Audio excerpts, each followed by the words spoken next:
నమస్కారం.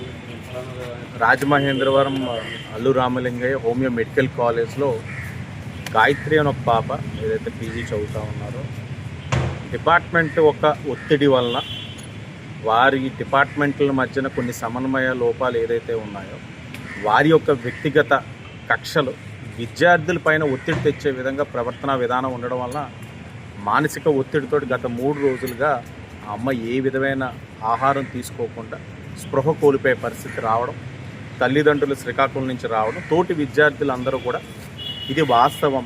ఆ పాపకనే కాదు, మిగతా విద్యార్థులందరికీ కూడా ఇదే విధమైన ఒత్తిడి తేవడం, హెరాస్ చేయడం, థ్రెటనింగ్ చేయడం ఇవన్నీ కూడా జరుగుతున్నాయని చెప్పి వాళ్ళందరూ కూడా చెప్పడం జరిగింది. ఏదైతే హెచ్ఓడి పి మంజుల గారి మీద వీళ్ళందరూ కూడా ఆరోపణలు చెప్పడం జరిగింది.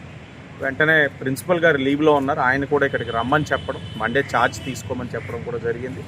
అలా ఏదైతే ఎలిగేషన్స్ చేస్తూ ఉన్నారో స్టూడెంట్స్, వాళ్ళ బాధని ఆవేదన వ్యక్తం చేస్తున్నారో, ఆయుష్ కమిషనర్ ఎవరైతే ఉన్నారో దినేష్ గారికి తెలియచేయగా వెమ్మటనే పి మంజుల గారి మీద ఏదైతే చర్యలు తీసుకుంటానని చెప్పి, సాయంత్రానికే చర్యలు తీసుకుంటానని చెప్పి స్పష్టమైన హామీ దినేష్ గారు ఇవ్వడం.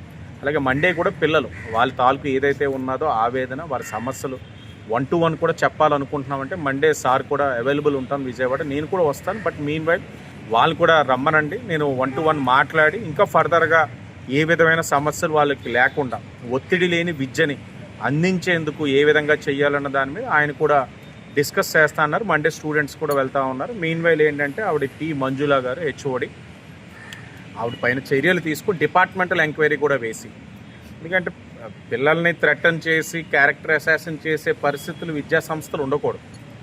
అది మీకు ఏ విధమైన, మీకు ఇంకొక డిపార్ట్మెంట్తో సమస్య ఉన్నా, ఇంకో హెచ్ఓడితో సమస్య ఉన్నా, లేకపోతే మీకు ఇంకొక తోటి ఉపాధ్యాయులతో సమస్య ఉంటే మీరు చూసుకోవాలి. కానీ పిల్లల్ని మధ్యలోని ఇబ్బంది పెట్టే విధంగా విద్యా వ్యవస్థని, సంస్థని తీసుకెళ్ళడం అన్నది మంచి విధానం కాదు.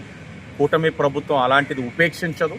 తల్లిదండ్రులకు కూడా హామీ ఇచ్చున్నాం, మీకు అండగా ఉంటాం, చర్యలు ఉంటాయి, మళ్ళీ అలాంటి పునరావృతం కాకుండా కూడా చూసుకునే బాధ్యత తీసుకుంటానని చెప్పడం జరిగింది. వాళ్ళందరూ కూడా పెద్ద మనసుతోటి మేము ఈ అంశాన్ని కన్సర్న్ డిపార్ట్మెంట్స్ తెలియచేయాలనుకున్నాం, కానీ వేరే ఆలోచన లేదని చెప్పడంతో వాళ్ళకి కూడా ఒక క్లీన్ మెసేజ్ ఇచ్చాం. మంచి ఇష్యూ, మంచిది, అందరికీ సంబంధించింది, న్యాయం చేస్తాం. కానీ దీన్ని పొలిటిసైజ్ అవ్వకూడదు అని అంటే మీరు కూడా చేస్తున్న నిరసన ఆపి సహకరించండి అంటే వాళ్ళందరూ కూడా నమ్మి సహకరించారు. ఏదేమైనా ఇంకేదైనా ఫర్దర్గా ఉన్నా కూడా తప్పకుండా ఎవరైనా సరే విద్యార్థులను ఇబ్బంది పెడితే చర్యలు ఉంటాయి.